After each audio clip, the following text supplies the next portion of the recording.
Hi, everybody. Megan here from Romance by the Book with our August Book of the Month author, Alexis Daria.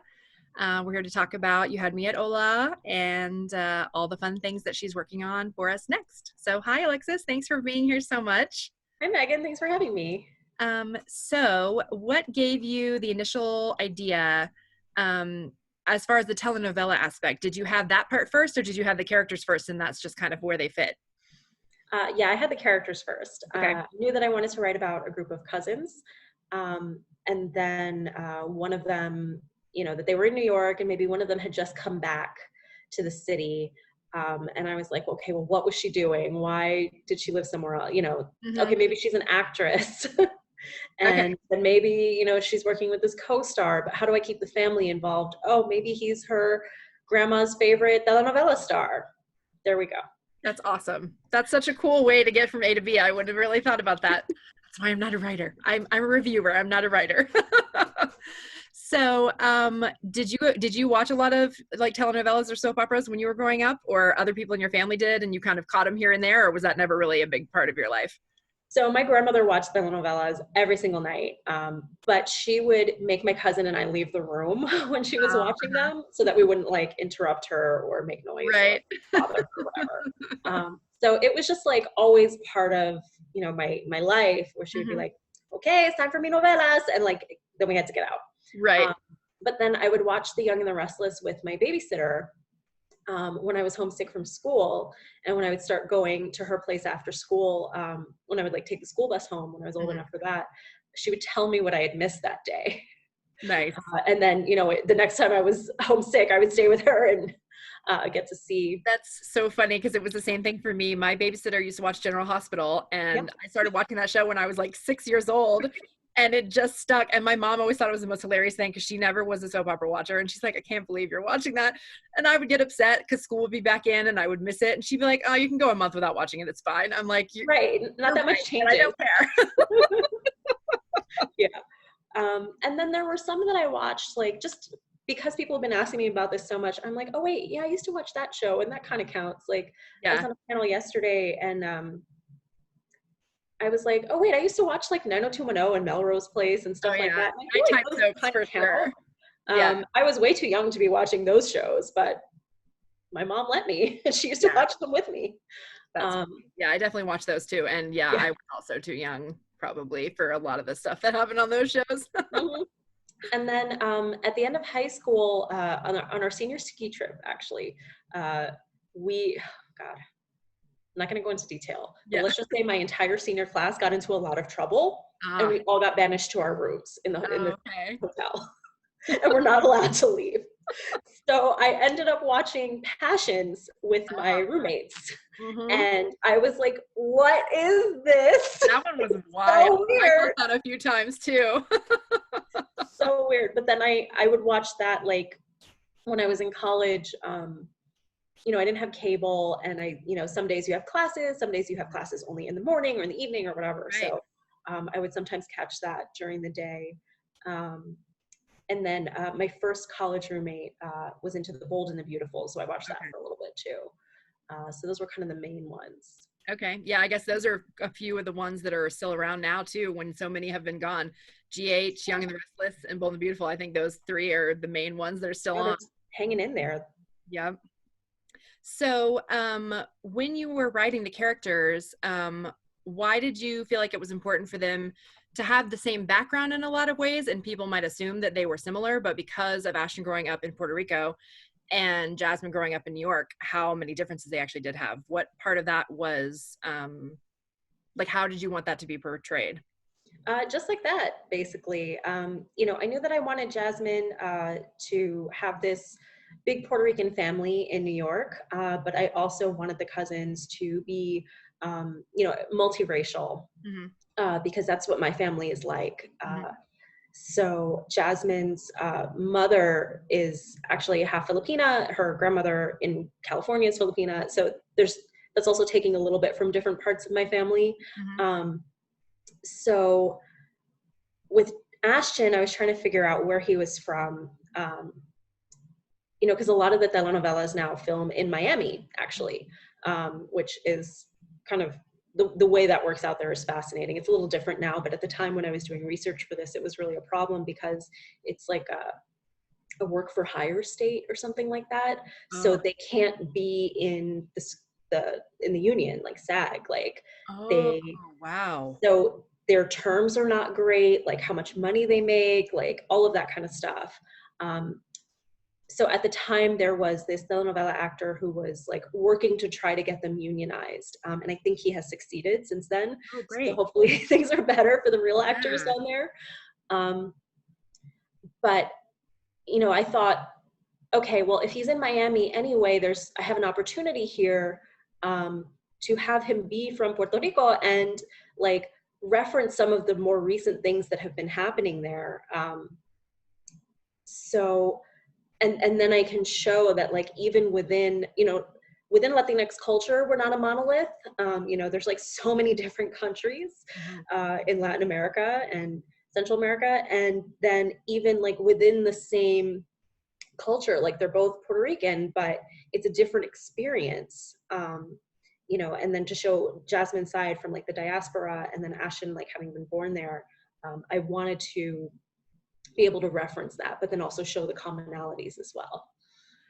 We were also, Marielle and I were both intrigued by Jasmine not speaking Spanish. And I know at part of it, she talked about how some varying levels of able to speak with all her cousins. And so what made you want to have her, that be one of the struggles that she had with the telenovela style show, is that she didn't speak fluent Spanish? Well, it's partly that I don't speak fluent Spanish. Okay. And that was another thing that I wanted to show. And I thought that it would be something that for Jasmine, it would give her not quite an inner tension, but just like, it's a way of showing how she's getting more comfortable. Like, you know, initially she starts to practice with the actors who play her parents on the show, right? So she's a little bit more comfortable with them at first Right. before she's comfortable enough to practice Spanish with Ashton. So that shows the progression of her relationship with him too. Hmm. But also just feeling for myself, because like I feel like it's in there, and if I ever like committed myself to really learning it, or you know, do what I would love to do and like go do an immersion somewhere, like go stay with my aunt for a month in PR, like I know it would come back because it has. Hmm. So I wanted to also show her in the situation, because I feel like for so many of us who, you know, grew up here or were born here and who don't speak as much Spanish, or who don't feel as comfortable Right. speaking it, like maybe with our more fluent family members, Hmm. or, you know, I do well enough if I'm out here, I live in New York, so if somebody like stops me to ask for directions on the train, I can help them. Right. Um, but if I'm having a conversation with somebody about something that I did in high school, I don't have the facility to do that. But when I went to Spain, I was okay, you know, like, Right. so just to show those different levels, and that, you know, even if you don't speak Spanish fluently, like your experience is still legit and valid. Right. Um, so that's where that came from. Yeah. I'm always curious about that because my mom's parents are from Belgium. And so they both spoke Flemish and French, but they came to the US in the 1950s and they wanted their kids to be American. And so they just never taught it to them. None of their kids speak Flemish or French. My mom figured out, you know, as a young teenager that whenever they spoke it, they were talking about the kids. So she Oh kind of yeah. started to, you know, figure it out eventually. And she understands it a little bit, but she never spoke it. And so I'm always curious if there's an actual decision in that scenario, or if it just is like they're here, they mostly speak English, and then their kids speak English. Like that's just how it goes. But Well, I think it's both, right? Like I was drawing from my own family in this too, in that you know, my mom was born in New York, but Spanish was her first language. And mhm, when she started school, the teacher told my grandparents she has to speak English. She's in the Bronx, like. right. So my grandfather would speak to her in English, and my grandmother would speak to her in Spanish. So my mother is fluent in both, Mhm. and so are her siblings. And so when they're around each other, like they all just go back and forth between both. And yeah, if I want to know what they're talking about, I have to be able to tune in. But then my grandfather's brother ended up in Southern California, which is where some of the stuff in the book from there comes from. And I'm very close with my cousins over there. And with his kids, who are the same generation as my mom, he's a little bit younger than my grandfather was. Okay. And he remembers the experience of coming here being like so painful that he did not want his children to undergo any of that as a result of not speaking the language. So he purposely did not teach them Spanish. So they, communicate mostly in English. They'll still use Spanish words for things. Like I think we just do, like foods and stuff in the house and people. But, it's a little bit different. So that's what I gave to Jasmine with her parents. I know my grandmama always, whenever she was counting or like when she was cooking or whatever, it would always be French. Like that was her first language. So when she's counting, that's like automatically what always popped out. And I always was intrigued by that. So when it comes to having the story within the story, what aspect of that did you like? As far as when you started writing it, was that always the plan, or did it kind of sneak up on you that you were going to do it that way? It snuck up on me. Okay. It was really fun. I shouldn't have. I should have seen it coming, but I sold this on proposal, so I wrote a certain number of pages before I turned it in to the publishers, and none of those pages included them actually acting together. Okay. I think the table read was in there, but the table read, it was just like, oh, they just like said this kind of thing, like it wasn't really about like, there wasn't any plot to what they were doing. It was mostly about Ashton feeling terrible that he just spilled. Right. And then I very quickly got to a part where I had to write them on set, and I was like, oh no. And how am I going to write this scene? Like, I don't know what it's like. I know from like TV and stuff. Right. So I started doing all this research, and I was like, I feel like this is going to get boring if they're just like doing the same take over and over again, Right. And really, so much of TV is them like sitting around for hours, and then they come out for like half an hour and do something, over and over again. And then they go back and sit around for hours.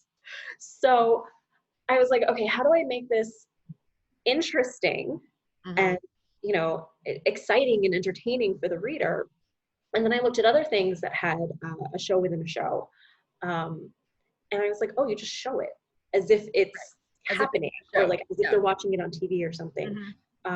So I started to write it like that, and then I was like, or I can do this like in there with, so I'm still in Jasmine and Ashton's POVs, but they're in character as Carmen and Victor. So they're acting, but you're still getting a little bit of what Jasmine and Ashton are thinking and feeling. And once I figured especially that part with out, his allergies and stuff like that, that was obvious. At first I was like, is he acting like he has allergies? And I was like, oh no, he's actually having allergies. He was really having an allergy attack. Yeah. That is my favorite scene. That's great. The one with the animals. Yeah. I love the snake. He's like, nope, that's it. I know. He was like, done. And that was, those were like the most fun things to write in the book, because also they were like less high stakes because they didn't have to like lead directly into anything else. It was just like a snippet. And it was a lot of fun. That's awesome. And so what gave you the idea to kind of turn the secret baby trope around on its head and use it in the way that you did? That was so fun. We loved it. Yeah, I don't remember how I decided that he was going to be a single dad, but it probably comes from Cristiano Ronaldo, the soccer player. Because I read an interview with him some years ago, where he has a son, and his son just like goes everywhere with him, and he just will not talk about. He's like, we're just not going to talk about that, period. That's just like not the point. He's just like, this is my son. I take him everywhere with me, like on like photo shoots and like, and it's just, and I was like, that is so interesting. But also then of course it makes you like wonder. Yeah. So I could just kind of like file that away as like story fodder. Yeah. I also love the secret baby trope. I know a lot of people don't like it, but I think it's so funny. And like, there's so much opportunity there for like a lot of emotion. I think also, especially you have to like write the kids like realistically. Right. They're not annoying. Hmm. So for him, yeah, I mean, it's not often that you have like the dad with a secret baby, and especially because he's not a baby, Right. a full-grown child. Um, but I was just like, okay, this is his situation. But then I was like, okay, well, why is he this way? Like, Hmm. why is he hiding him? And then that's where like all the character building comes in. Right, for sure.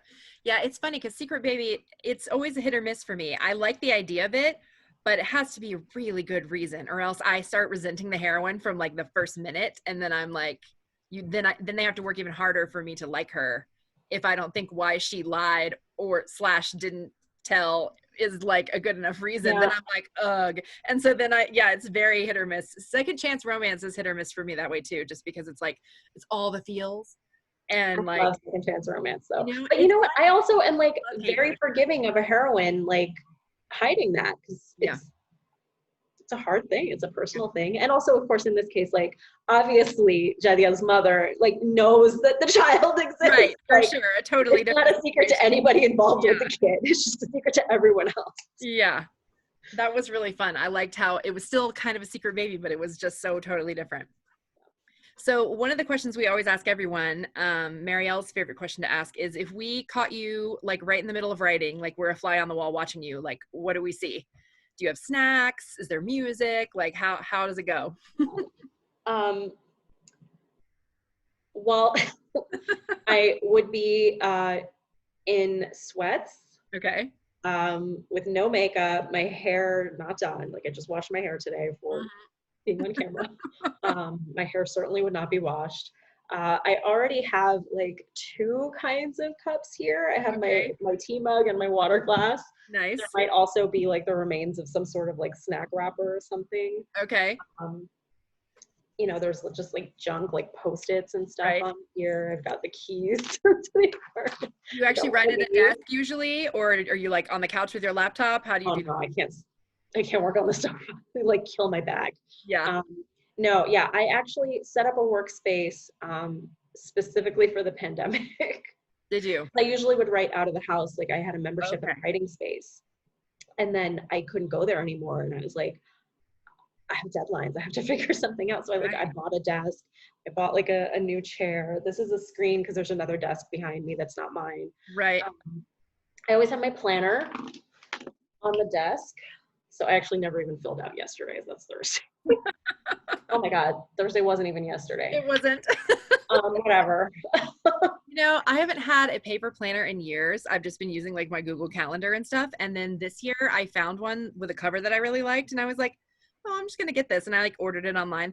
And my husband is like, I find it hilarious that you bought a paper planner in the year where you literally can't freaking plan anything. Like, why? And I'm like, I don't know what to tell you. It just caught my eye and I decided it was time for a paper planner again. Yeah, no, I'm all about paper planners. Yeah. And I'm currently using this one, which is designed by Sarah Cannon Mm. through her Heart Breathings blog. She's got this whole like planning system. So you plan quarterly. So this is the other thing. Like I have my Kanban board here. Okay. And there is even a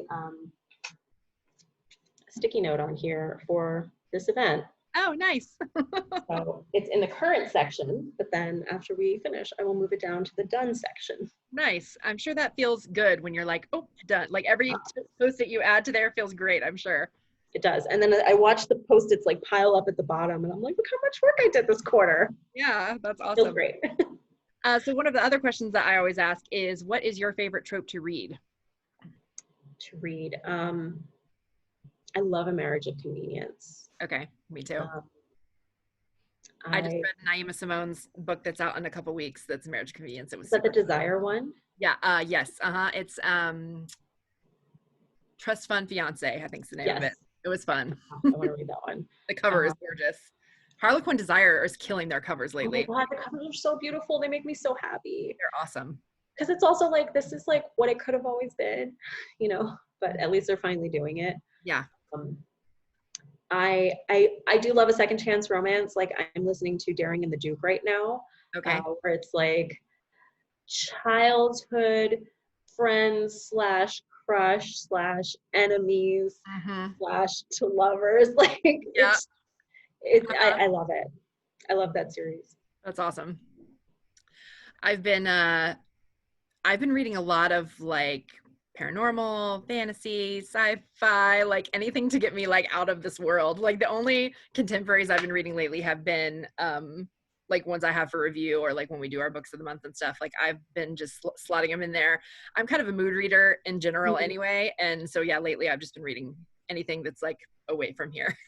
Yeah, I've been reading just so many audiobooks this year. And like I just finished The 100,000 Kingdoms by N.K. Jemisin, which is fantasy, but there are romantic elements. And I saw people talking about it on Twitter about like how it had like crazy slow burn. And I was like, yep, I want the slow burn right now. Like, let's do it. Like big sprawling epic fantasy with slow burn. Yes. Awesome. And it's just great in audio. Like it's such a good book. Yeah, it's hard right now. It's crazy. Yeah. We haven't left our house in so long. I mean, other than the grocery store, it's been just like we're here and we're hanging out. We're like outside of Atlanta, so Oh man, yeah. my kids are like the school system went back digital a couple of weeks ago, so that's my daughter's in kindergarten. So we've been like going through that, and that's been like super weird, but it's been going okay. And then they announced that like they're gonna slowly start like bringing people back in person who want to go, and I'm like, we're here. Like I'm lucky enough that I can be here, and we're gonna just keep rolling with it until we can't. So yeah. I mean, I'm in New York City, which is like we're doing better now, but I'm still just like I don't want to get too used to like going out and like doing stuff. So I don't know when I last left the apartment, maybe last weekend. No, I don't even think I did. I don't know. My boyfriend went out today to get us bagels, and I hadn't had a bagel since before the pandemic started. And I was like, oh my God, I bet it was the best thing ever. Oh, I love a good bagel. Oh, so delicious. Good. So what are you working on right now, if you want to talk about it? Yeah, I am working on the second book in this series. Exciting. So this one's about Jasmine and Ashton, and the next one is going to be about Jasmine's cousin, Michelle. Okay, that'll be fun. I love the Primas. I'm very excited to get to know them better. That was very much fun. I love their relationship, how close they were and how they talked her down from things all the time. And it seems like it'll be Michelle's turn to get them to do that for her, I'm sure, when it comes to her book. But yeah, although Michelle is really good at dishing it, but not taking it. Oh, of course. The best ones at dishing it can never take it. It's like the story of life, it seems like. But yeah, that'll be fun though. I really love their relationship. I think that was one of my other favorite parts of the book, just how close they were and how honest they always were with each other and how they were there for each other. That's really great. Yeah, that was kind of for me the whole point of the series was to show that. And then once I decided to make Ashton and Jasmine actors, I was like, shoot, like they're on set all the time. How do I keep her cousins and her family involved? So it really, was looking for creative ways to do that. And then in addition to writing the TV show scenes, I really enjoyed writing her conversations and like her text message chains with her cousins. Yeah, that was fun. I always love anything with anything epistolary in it is my jam, even if it's just text or real letters or emails or whatever. Like I love that. It's my favorite. Me too. Do you remember those books like when we were kids, like there was like a Babysitter's Club one where it would be like a whole book like with like actual letters that you could like pull out and read with different handwriting? I do remember that. I used to love those. Love them. Yeah. Always my favorite. There was even when I was like a little kid, there was a book, something about a postman, and like every page was like a letter or a postcard or whatever, and you were able to like pull it out and look at it, and like that was my favorite book. I read that book constantly. I remember that one because also then I worked at a bookstore, so I like of course for a while. All I can remember right now is that the author is at the beginning of the alphabet. I think the last name maybe starts with a B. Okay, yeah, but it's the same author who did like and all the pages, but yeah, the author's name I can't even. The Jolly Postman, maybe, or Jolly something. Postman, yeah. The person also did Each Peach Pear Plum, which was one of my favorite books. Okay. Which had it's Alan Alberg and Janet Alberg. Okay. Really at the beginning of the alphabet. Each Peach Pear Plum is like all of the fairy tale characters, but you can see in each picture there's like all of these little kind of hidden things to find. Oh, wow. I need to find that one for my daughter. She would love that. She loves a hidden picture book. That's her favorite part of her highlights magazine every month when it Oh comes. yeah, loved highlights. Yeah, definitely. She started reading, we got like a magazine from Costco or something that was like about travel.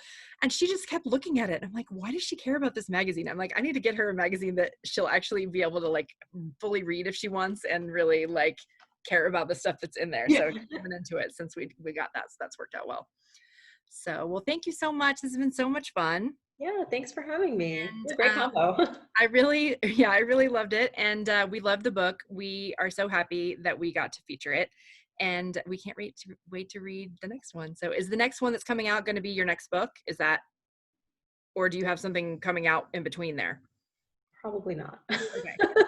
I figured not if you were working on book 2, but I wanted to make sure. Yeah, so yeah, that one's coming out next year. Yeah, I think that'll probably be the next thing, Okay. unless I don't know. We'll see. And so if you, yeah, so if you want to tell everybody the best places to find you on the webs, the interwebs and whatnot.